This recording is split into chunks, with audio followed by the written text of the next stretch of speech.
The motherhood penalty is this idea that a woman's career actually suffers and doesn't progress as much as a man's career after they have a baby.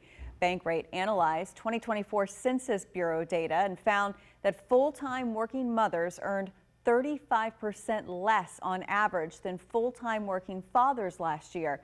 That gap is slightly wider than it was in 2023 and 2022. Alex Gailey analyzed the data for Bankrate. She says we're not seeing a ton of progress, and childcare issues actually play a major role in making the motherhood penalty more noticeable. Women are often having to make forced choices when they're dealing with the high cost of childcare.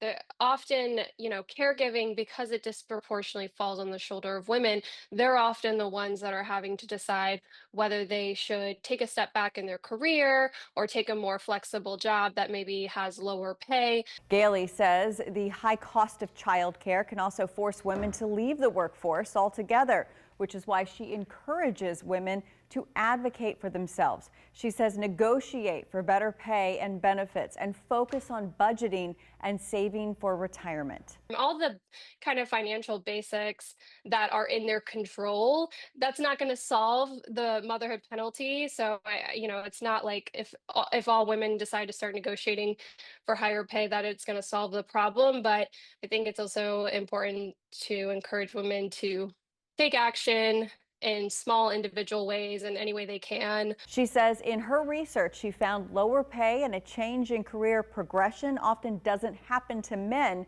when they become fathers, which is why she says women need to continue to work for themselves. With this watch in your wallet, I'm Rachel DePompa.